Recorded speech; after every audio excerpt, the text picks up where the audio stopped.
Hi అండి, అందరూ ఎలా ఉన్నారు? బాగున్నారా? అయిపోయినాయా పనులన్నీ? భోజనాలు కూడా అయిపోయి ఉండొచ్చు. ఇప్పుడు టైం వచ్చేసి 2 అయిందండి. నేనైతే టమాటా రసం మరుగుతూ ఉంది, అయిపోయింది. కర్రీ అయిపోయింది. బీరకాయ ఫ్రై చేశానండి. పల్లి కారం వేసి బీరకాయ ఫ్రై చేశాను. ఇక్కడ వైట్ రైస్ కూడా అయిపోయింది. చారు ఒక్కటి అయిపోతే అన్నం కంప్లీట్ అయిపోతుంది, తినేసేయచ్చు అనమాట. వేడి వేడి చారు చాలా బాగుంది. బయట చల్లగా ఉందండి. సడన్గా మబ్బులు పట్టేసి ఫుల్ మబ్బులు పట్టినాయి, చాలా మబ్బులు పట్టాయి. వర్షం పడినందుకు బీభత్సంగా పడేలాగా అంత మబ్బులు పట్టాయండి. కొంచెం లైట్గా ఉరుములు కూడా సౌండ్ వస్తుంది. చారు మరుగుతుంది, మంచి స్మెల్ వస్తుంది అబ్బా. చారు మరిగేటప్పుడు కొద్దిగా జీలకర్ర ఎల్లుల్లిపాయ దంచేసామనుకోండి, అసలు ఆ టేస్టే వేరబ్బా. ఏమీ వేయనక్కర్లేదు చారులో.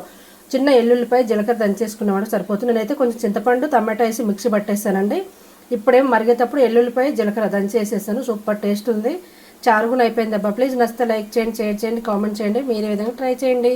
నేను పల్లి కారం వేసి బీరకాయ ఫ్రై చేస్తానంటే చిన్న వీడియో తీస్తాను, అప్లోడ్ చేస్తాను. ఎవరికైనా ఇంట్రెస్ట్ ఉన్న వాళ్ళు ట్రై చేయండి.